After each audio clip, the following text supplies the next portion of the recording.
Capítulo 22. Jesus lhes contou outras parábolas.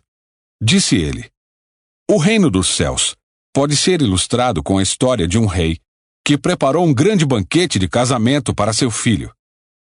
Quando o banquete estava pronto, o rei enviou seus servos para avisar os convidados, mas todos se recusaram a vir. Então ele enviou outros servos para lhes dizer: Já preparei o banquete. Os bois e novilhos gordos foram abatidos, e tudo está pronto. Venham para a festa.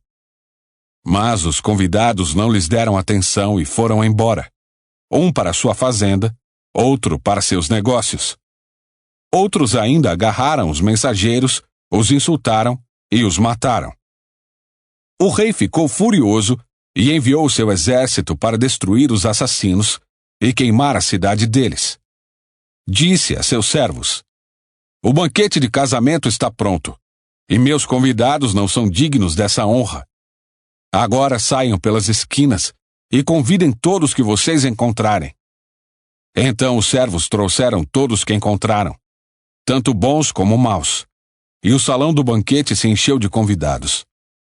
Quando o rei entrou para recebê-los, notou um homem que não estava vestido de forma apropriada para um casamento e perguntou-lhe: Amigo, como é que você se apresenta sem a roupa de casamento? O homem não teve o que responder. Então o rei disse: Amarrem-lhe as mãos e os pés e lancem-no para fora, na escuridão, onde haverá choro e ranger de dentes. Pois muitos são chamados, mas poucos são escolhidos. Então os fariseus se reuniram para tramar um modo de levar Jesus a dizer algo que desse motivo para o prenderem. Enviaram alguns de seus discípulos, com os partidários de Herodes, para se encontrarem com ele. Disseram: Mestre, sabemos como o Senhor é honesto e ensina o caminho de Deus de acordo com a verdade. É imparcial e não demonstra favoritismo. Agora diga-nos o que o Senhor pensa a respeito disto. É certo pagar impostos a César ou não? Jesus, porém, sabia de sua má intenção e disse: Hipócritas, por que vocês tentam me apanhar numa armadilha? Mostrem-me a moeda usada para pagar o imposto. Quando lhe deram uma moeda de prata, ele disse: De quem são a imagem e o título nela gravados? De César, responderam. Então deem a César o que pertence a César, e deem a Deus o que pertence a Deus, disse ele. Sua resposta os deixou admirados, e eles foram embora. No mesmo dia, vieram a Jesus alguns saduceus, líderes religiosos, que afirmam não haver ressurreição dos mortos, e perguntaram: Mestre, Moisés disse: Se um homem morrer sem deixar filhos, o irmão dele deve se casar com a viúva e ter um filho, que dará continuidade ao nome do irmão. Numa família havia 7 irmãos. O mais velho se casou e morreu sem deixar filhos, de modo que seu irmão se casou com a viúva. O segundo irmão também morreu, e o terceiro irmão se casou com ela. E assim por diante até o 7º irmão. Por fim, a mulher também morreu. Diga-nos, de quem ela será esposa na ressurreição? Afinal, os 7 se casaram com ela. Jesus respondeu: O erro de vocês está em não conhecerem as Escrituras, nem o poder de Deus. Pois quando os mortos ressuscitarem, não se casarão nem se darão em casamento. Nesse sentido, serão como os anjos do céu. Agora, quanto a haver ressurreição dos mortos, vocês não leram a esse respeito nas Escrituras?